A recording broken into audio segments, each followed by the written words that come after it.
So, welcome to the show, Lisa. Hello. Thank you so much for having me. I'm excited to be here. And I'm excited to have you here. I mean, you and I have touched base on a couple of different occasions. We've done some clubhouse rooms together. I've done even more research on you and your background and your organizations, before this particular episode. And I just got even more excited because you're doing incredible things. And I Aw. think, I think, we share a lot of beliefs around the power of innovation, collaboration, sustainability, and you're just making incredible strides. And I can't wait to pick your brain and introduce you to our community and really just inspire, right? Inspire other people in the industry, women in the industry, the next generation. So let's dive in.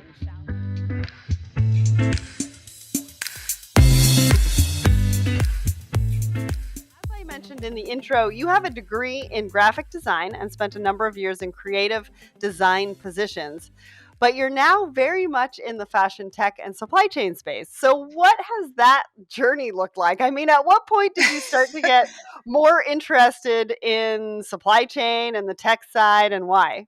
Yeah, good question. I mean, isn't it an obvious progression to everyone? Well, I see it, but I don't know how many other people would see it. So, yeah, I've always been obsessed with fashion.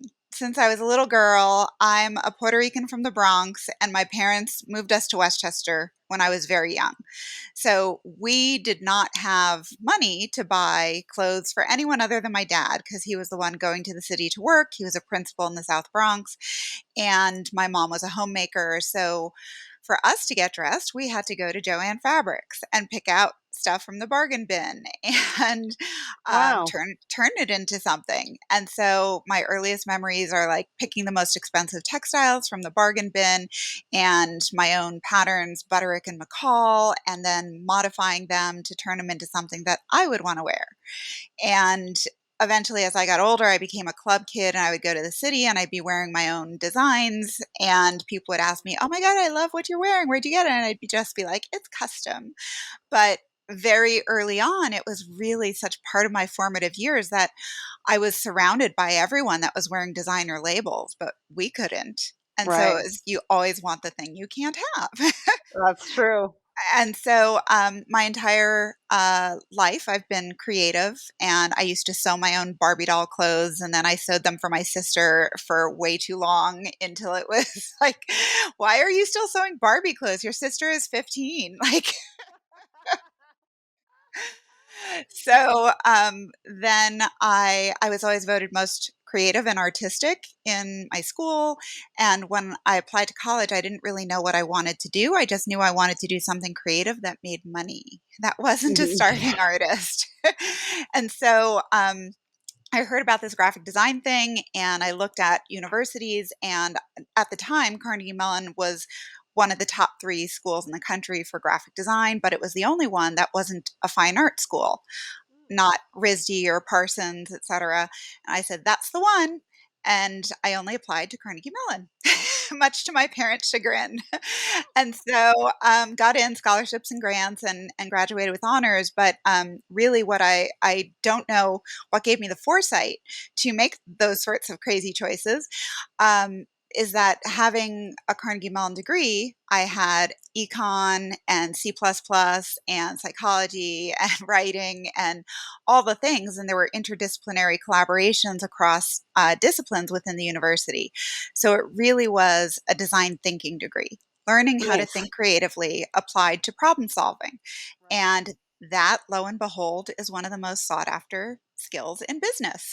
Yeah. And has been my continuous thread to lead me through my journey from doing graphic design and branding for companies like Coca-Cola and Herman Miller through to working in Silicon Valley for a Procter& and Gamble and Redpoint Ventures backed startup that pioneered the space of mass customization, personalization, and on-demand micromanufacturing all the Nice. way back in 1999. And that was Wow. across cosmetics, skincare, hair care, and fine fragrance. Nothing existed till you created it online. We had custom packaging, custom formulations with millions of possible SKU permutations. Well, it wasn't really SKU, it was a SKU to you. And I was doing all the branding and marketing and user experience, and pushed our team to say, okay, if someone creates one product, why are we asking them to come back through the process and answer all these questions to create a new Right. product?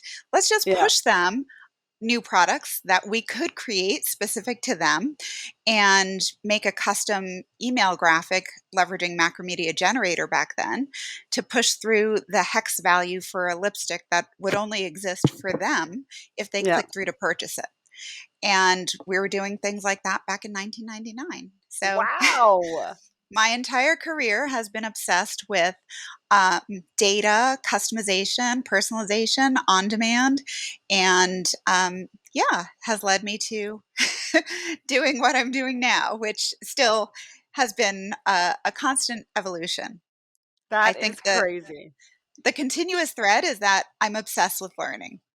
Yeah, and I love that. I love that. And I think we're going to get more into what you're doing right now, but you have told some stories around 3D printing, and hopefully we'll get into that as well because I think it's fascinating. And so you're the co-founder of some amazing organizations which I mentioned before, and I really want to dive deep on them because they're really exciting and they represent the future of supply chain. So let's start with Refashion. Tell us what it does and explain for those who might not have heard this term. What does refashioning supply chains mean? Yes, thank you. So, Refashioned Ventures is an early stage supply chain fund. We invest in pre seed, seed, innovations that are across data, AI, advanced manufacturing, advanced logistics, and advanced materials. And so, refashioning supply chains is kind of one of those old fashioned words that people Yeah. don't really use in the current day and age. But it's to redesign something, to rethink it, to reconfigure it from the ground up. And so, for me, refashioning of our global supply chains is currently the definition of what's happening in this space. It is supply chains are being digitized for the first time in history, which to me is the most exciting thing you could Hmm. possibly look to invest in because it's the largest operating system to ever exist on our planet. It's bigger than operating system for computers, bigger than the internet, and bigger than mobile. And people, what they don't realize, why? Because literally, supply chain digitization is IoT, cyber physical systems, digital fibers in your clothing. When everything in the physical world can talk to everything else, that's the biggest operating system to ever exist. Awesome. Awesome. And why did you think that that was needed? For like this kind of fund in the industry. There's a lot of people that are getting into the industry from an investment perspective. So why refashioned? Yeah. So, oh Lord, my entire career really. Just having a 20-year head start on what demand chains could and should do, and having the rest of the world not really catch up to it until just now. Um, I guess everything creates a learning experience throughout my career. And after uh, Reflect.com in Silicon Valley, I moved to Norway. I learned a foreign language. I'm fluent in Norwegian. Nice. My Spanish is garbage, but I can speak fluent Norwegian, which helped me to see, well, if I can work in another language in another country, hey, maybe when I go back to the States, I could start my own company in English. Right. And so I had my own agency here with clients like Coca Cola and Nexus and startup companies and fashion brands. And I got really bored and realized that brands were not pushing the envelope.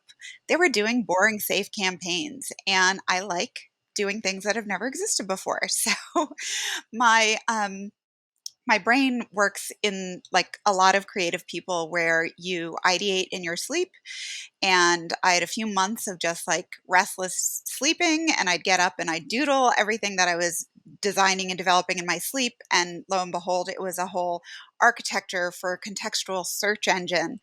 And it was based on the premise that Polyvore, a search engine or a site that allowed you to collage outfits or anything on the web, really, that was also shoppable, was founded in 2007. And then by 2010, I was like, they're going to turn that into a search engine, right? Of groups of disparate items.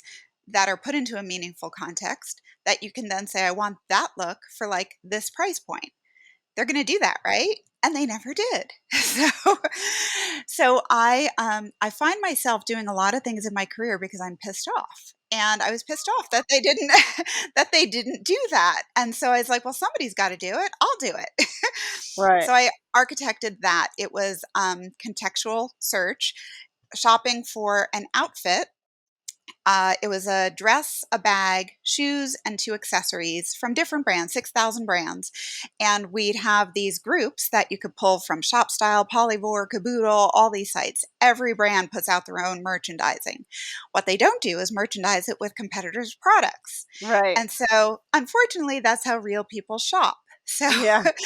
I figured, well, if there's going to be a new form of search, it needs to be really engaged with how real people shop. So we took those as our inputs and then allowed users to modify by applying filters, price or color, and then you'd remix those looks and we'd call through 32 trillion possible permutations for the 5 item sets, serve up your top 30 results as little visual collages with the look total underneath, now within your latest parameters, price point, colors, Nice. locking in the things that you wanted to keep as you discovered, oh, that dress is perfect. Lock Yeah, that yeah, in. yeah. Everything else changed to gold. Okay, now everything else changed to this price point. And it would take seconds to find a head to toe outfit from 6,000 brands. Nice. And so I applied to Techstars and got in. What I learned is that VCs do not know anything about fashion or retail. And what was even more shocking is that they would not admit it. They And would supply chain. and Just gonna supply say. chain. Yes, Just and gonna supply say. chain. There's a lot of things VCs wouldn't admit or they don't understand. What they would much rather do is tell people, mostly women and people of color, that they're silly or wrong and they should change their business model to something they understand if they want to get their money. And I eventually said, I don't think I want your money because you will take my IP and I'll work at a company I hate. You'll put my IP in a drawer and I'll no longer own it. And I know it's valuable. So I shut down the company. And the day after I pulled the plug, I got a call from ASOS, head of global innovation at the time, saying, what happened? We've been following you. You made something we've never seen before.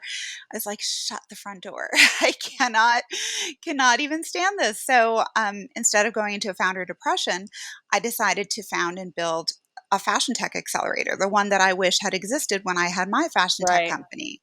So the New Awesome. York Fashion Tech Lab I founded with Springboard Enterprises in 2014. And I got to bring on board all the major brands and retailers, C-suite executives, and talk with them behind closed doors for the better part of a year. And that is really where, again, I got pissed off that they were like, I built you this accelerator to solve your pain points, and you're still Yeah. investing in shiny objects. Yeah. Why? Well, the why, it turns out, is that these C-suite executives are changing jobs every 2 to 3 years. And so they don't really care, frankly, if the company goes under in 5 or what the impact is on the planet, because they just want their bonus. And that's usually tied to some PR win that they get short term. And that's what they'll invest in. So I said, for crying out loud, I dragged this horse to water. I can't make them drink. Maybe I'll drown them. So I left after the first cohort to study the apparel supply chain and say, it's the supply chains, people. Like, why are you still investing? You cannot have an agile, dynamic, experiential front end with a static back end. Yes, Like, come exactly. on, people. It just doesn't work. And you're putting all your money into those front end things, but it's the back end, people. So I left and on my own dime studied the apparel supply chain for a year, going into maker labs, cut and sew shops, ateliers, and factories of all different sizes, really trying to understand how to solve for, again, applying design thinking to this massive problem that every brand was saying it's just impossible to solve. The whole sustainability thing, how do we eliminate the $50 billion of dead stock that is in the US every year now? When you look at the 300 to 350 billion dollars that fashion purchases, are in the US, that $50 billion of dead stock is insanity. That is incredible. That number is huge. I can't even believe it. Yes. And this people don't like dead stock is just a word. People don't really quantify what that word means, but I love walking people through the process. This is product that they have global staff to manage their global supply chain, Right, to globally source cotton in one country, bring it to another country for processing to turn it into fiber and thread, to then spin it and weave it, then to get it lab dipped and dyed or printed, and then they ship it to another country to have it converted. And many times brands will buy yardage and lab dip it or print it just to have that print in reserve in case they want to use it for some season in the future. And then they don't. And so then they convert it in, very cheap labor, countries that we have outsourced to for many years now, to then ship it all around the world to redistribute it to the countries where they have stores or warehouse distribution centers for e-commerce, merchandise it, market it, and try to sell it. And this is product that they mark down to 25% off, 50, 70, 90% off, and nobody still wanted. right, So you think, oh, well, then it's done. No, no, no. Now they're still paying for it. They have to then take that product off the floor, ship it back to warehousing before it's sent to incineration or landfill, which both right. are a cost as well. Yeah, So tell me again about your $2 landed t-shirt that you purchased through yeah, your global supply chain. yeah, I no think you're kidding. focused on the totally wrong thing. Mhm. So that was one side. I was like, do people not understand how supply chains work? Like, what is up with this? So that there is the fact that we've addicted our consumers to fast fashion. Mhm. Yep, And that's we've true put too. billions of dollars into this, and we were really good at it. So they're addicted, and we don't have enough time to change this human behavior now. Mhm. So the last side being the 2030 deadline, which now is now. We don't have till 2030. We are in full on climate crisis, in case people haven't noticed. The world's on fire. We have severe weather patterns. We have forced mass migrations. We have increased disruption and unrest all over the world. And this is just the tip of the iceberg. Oh, well, we don't have icebergs anymore. So, uh, so people will be like, the tip of the what? Yeah, exactly. What is that? I don't Yeah. remember those. Uh-huh. So, I was trying to apply design thinking to solving for all three sides of those. And silly me, my only solution I could arrive at was to create a localized physical version of a distributed collaborative network. It works in blockchain because you get agility, resiliency, and redundancy, and authentication. So, what happens if we apply those same principles to a physical network and create a distributed collaborative physical network of on demand micro manufacturing facilities? That your finished goods are literal one offs. So, your volume is not your finished goods, it's now your shared raw materials. Right. And those raw materials can now become the post consumer waste. We produce 4 times the textile waste of any other country in the world. And Mhm. so we literally don't need to produce or grow another fiber for generations. We are sitting on mountains of textile waste that could be generations worth of regenerative textiles. Wow. So Wow. that was my thesis and why I got into supply chain and really threw myself into it. I said, if there's anything that I can dedicate the rest of my life to that I'm uniquely positioned to solve, this is it. And this is a really, it's something that I would be willing and need to dedicate the rest of my life to. Again, I'm pissed off. Nobody's solving it. So I will. Well, and just the knowledge that you have is, like, incredible. I mean, everything that you've just shared is, like, a mind-blowing. It's blowing my mind right now. And so how's it going so far? Like, what's kind of the feedback that you're getting? Because, especially in an episode like this where we're talking about your journey, We want to know what you're working on, but we also want to know, what are those challenges? What's the pushback that you're getting? Are you able to make the impact that you set out to make, or are you still far off? Because Yeah. I think a lot of us get very consumed with what it looks like now and what that success looks like, but we don't really talk about what it was like to get there. Yeah. I am a, let's see, 10-year overnight success. 7 years of that specifically focused on just this problem set and community building around it and fund and ecosystem. And after that year of study, because I'm a design thinking person and I think visually, I had to create a visual deck to communicate my findings to other people so I could have them give me feedback and tell me if I was an idiot and this is totally wrong and the industry is actually solving it like this. But what I found was um, everyone was saying, nobody's doing that. Wait, what? Like, I'm not a rocket surgeon. This is the only thing that makes sense. We have billions of dollars that people are putting into all kinds of advertising to teach consumers that it's all your fault, the planet's dead, and because you didn't recycle the garbage that we sell you and don't care about how it gets to you, and don't look at us, it's you. Um, there is, if I see another nonprofit organization that is talking about defining the problems and taking millions of dollars to have conferences and events about these problems, or creating another study or white paper about the problems that everyone could attach their name to and cite a pledge, I'm going to stab myself in the eye. Like, stop it. Let's put that money towards actually building the thing that will create the outcome we're all avoiding, dancing around, like Yeah. actually doing. So, the answer is I started out trying to get the industry on board. And what I realized is that the industry doesn't actually want to solve their problems because that would, the inertia is strong.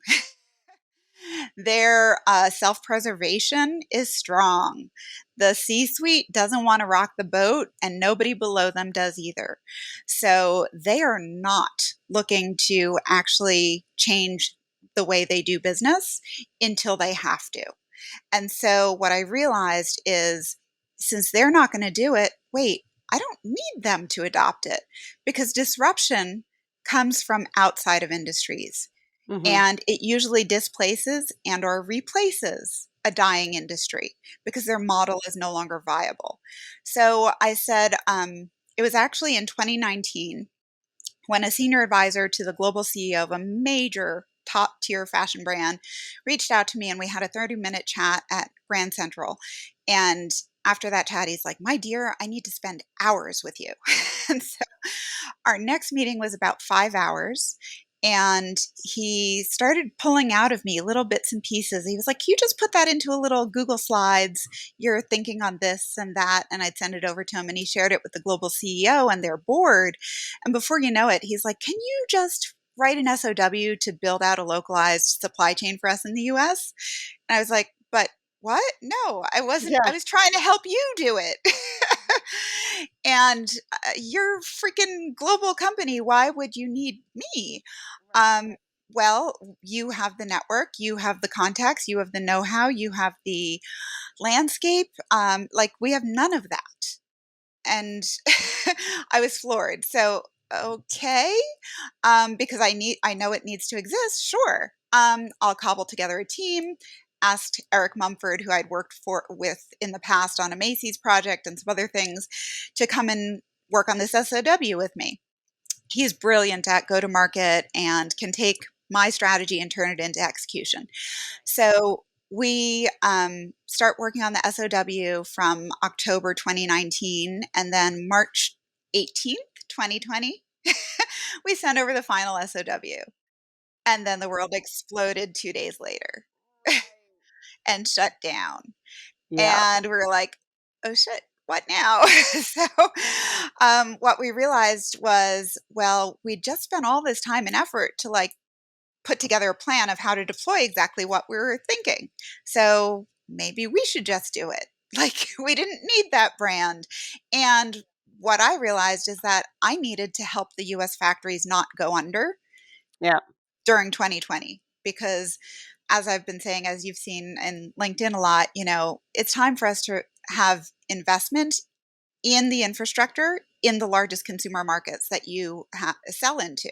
So if you sell into the US, it's time to invest in US infrastructure. If you truly want to, well, we all know they don't really care about the planet. If you want to avoid risk and actually have inventory that will be landed and shipped and you can make money off of in the US, you should have infrastructure here to create it, distribute it, etc. So, we, through 2020, had a number of companies reaching out to us. First, it was IBM asking for me to talk publicly about blockchain because, I talk about things in a way that anyone can understand and make it fun and exciting. And so Rapid Supplier Connect, what does that have to do with blockchain? And then Jor reached out to us. Kristen Sevilla is an amazing woman, their CEO, and she offered their procurement team to help us. And then Gerber Technology reached out to us, the largest hardware and software manufacturer for apparel, home goods, and furniture in the US. They were just recently acquired by Lectra out of France. They reached out to us and we signed mutual NDAs and became instantly BFFs with their chief strategy officer, Karsten Awesome. Newbury. And before you knew it, we were sharing insights and information, and they had a Gerber Innovation Center on the 19th floor of the Starrett Lee building here in New York City that we took a tour of. And I was like, holy crap, you've got a microfactory. How many of Right. these suckers have you deployed? None. So, not really. So, we dug into, well, why? Have you talked to the factory owners? Like, why is this everyone not wanting this? You could walk into the 19th floor of the Starrett Lee building, have 2 photos taken with 3D look, and Right. get your measurements. Choose what you want to design, a dress, a button down, a t-shirt. Choose your neckline, your sleeve type, your sleeve length, your print you want to see on it. See it rendered, hit print, watch it go to the Kornit digital printing machine, the digital curing machine for the pigment waterless non-toxic printing, the digital cutting machine, Gerber Z1 cutter, then sends a digital bill of lading to the digital sewing machine that resets the stitch type and the foot pedal so the seamstress just goes zip, zip, zip in Wow. 20 minutes. Wow. 20 minutes. Yes. That's So incredible. I was like, this is what I've been talking about. And so they had not been selling into factories because, especially in the US, because US factories have been struggling to stay afloat. And that line of hardware and software, capex of $2.2 million. Good luck trying to sell that into a factory that's trying to compete with Asia on a race to the bottom. Yeah. We can do it No for kidding. 5 cents less. Wait, can you live on that in the US? No, but we need work. So, yeah, it was just insanity. So we decided to, hey, you have hardware and software. We know how to build business models and can help you figure out how to truly create something that is viable for this infrastructure to deploy and scale and be profitable for all the parties involved. And what we arrived at was really our hub and spoke model that Refashioned OS is. So, Refashioned OS, we're building the fashion demand chain, and that is deploying a network of distributed collaborative. Sorry, I just got email coming in. A distributed collaborative network of factories across the US that are all connected, sharing a distributed data layer for real-time throughput capacity and load bearing, and then shared resources for raw materials so you could get the volume pricing. And Nice. we at the HQ, the hub, takes on all the things that those small factories suck at, which include marketing, Right. innovation, and brand onboarding. Amazing. So we do all those things and give them a playbook and financing for the capex to be able to deploy exactly a node of our model and then send them all the business. And we share the workload across the distributed network so we could scale up and scale down for any size of orders. And it's the whole network sharing revenue as opposed to a single factory trying to compete against Yeah. everyone else for revenue. Absolutely. And you're not just talking about it, you're actually doing it. I mean, Yeah. when we talk about sustainability and what we need to do to make that happen and make an impact on the environment and the world, you're right. There's a lot of pledges, there's a lot of talk going on.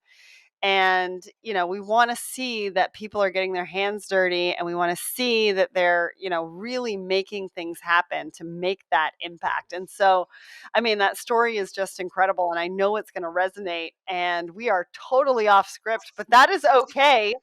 I think one of the questions that I do want to ask you though, as a woman and as a Latina woman, what have your experiences been as you've moved through all of these worlds and Hmm. done all of this research? Have you faced any challenges, and did one industry kind of pose more than others, and how did you overcome it?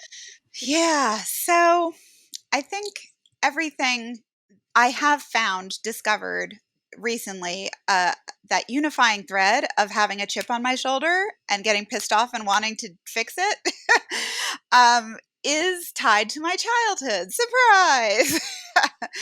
And being the only like brown family in Westchester, we dealt with and endured daily racism.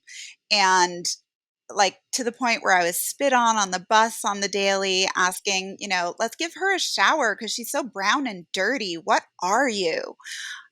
Like throwing all, I mean, I'm a girl, I'm a human. What, are you a Yeah, spicker and nick? Like horrible things on the right. daily. And then we also happen to live two doors down from a neo Nazi skinhead who would write spick in the snow and put severed bloody deer heads in our driveway and like just horrible things. Oh my goodness. So I realized at the age of 37, going through Techstars, that I had my first anxiety attack and I didn't know what was going on. And that night, I called my mom at like midnight and told her, what was going on. And I was just, Mom. I hadn't done that in decades. And so she said the same thing to me that she had said since I was a little girl when I'd come home crying. She'd say, Lisita, you deserve to walk into any room and have your voice heard. Just hold your head high and prove your worth. And so, yeah, my entire career, my entire life, every choice I've made has been about proving my worth. Yeah. And so, I can resonate with that so bad. yeah. And so only applying to Carnegie Mellon? What? Yeah. Chip on my shoulder, proving my worth. Graduating with honors? Yeah. Going out to Silicon Valley in the middle of the heyday? Yeah. Like deciding to move overseas for a guy I was dating? Sure, why not? Just everything I've done has been trying to take on the biggest possible challenge for myself for personal growth and to prove that I could do it. And I think every founder has something in them that is like that, that usually is tied to their childhood that Yeah. drives them. And that is your superpower. And for the longest time, I personally thought that the color of my skin, my gender, my, being Puerto Rican even was so looked down upon. And now you do have to go through a growth process to learn that your differences are your superpowers. And I have life experiences and a chip on my shoulder that other people couldn't pay enough money to replicate the drive and ambition it's given me, and the ability to endure and persevere and be relentless. And so, yeah, I've had people throughout my career tell me, when I worked for somebody else, which has been decades now, we're going to pay you 7% of your 10% bonus, even though you quadrupled revenue for the first time in history for our company, because we want to keep you motivated. You know how you motivate me? You show me the effing money. And Exactly. yeah, it's been like every woman, I'm sure. stories throughout my life and my career of people telling me when I can earn my chance and have wait my turn and get in line and you have to earn your dues. Screw you. You don't get to Yeah. decide what I can and can't do and when. So, yeah, I turned 48 this year, and I have a total potty mouth, but I have zero fucks to give anymore. And I am just doing my thing. And anyone that doesn't believe in me is not my people. And I don't have time for you. I resonate with all of that. So you've just given me an aha moment, and that's gotta be where all my motivation comes in, because 'cause I've definitely got that and definitely on that path for that for the worst. And I appreciate you sharing about anxiety attacks. I have suffered from those since I was about 18. 18 was when I started suffering those, and it was because I fainted.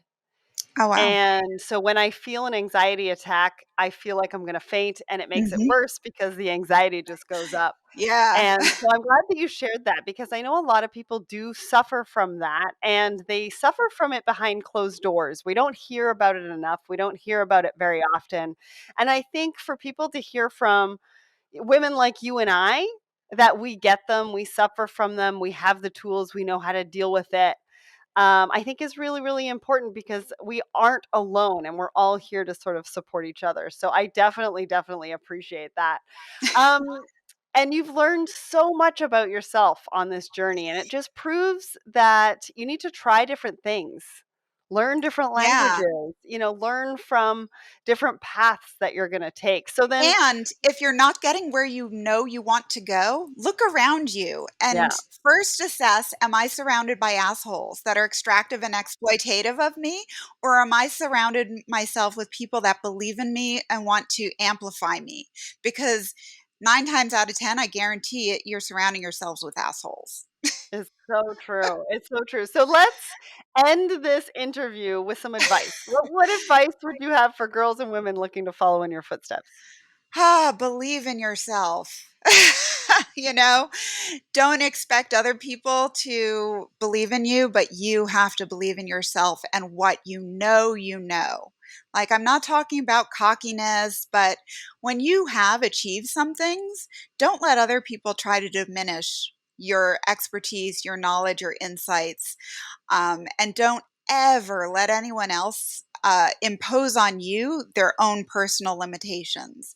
When I hear somebody tell me, well, you're not going to be able to do that. That's never going to happen. I'm like, I'm so sorry you think so little of your own abilities. That's not about me. That's about you. So when you can put things into perspective like that, it really changes the game because it's not about me. It's about you. And I feel bad for you. So I think surround yourself with people that amplify you and that feed you and feed your energy. And you'll go a lot further, a lot faster. you I know, love that. I and love that. also look for the people that will challenge you.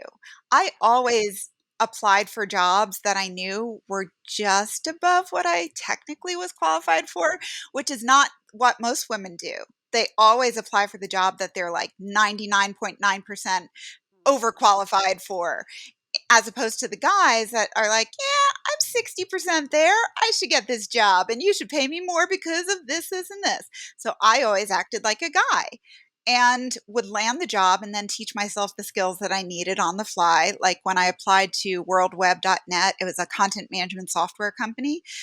I didn't know PHP, JavaScript, and I knew HTML.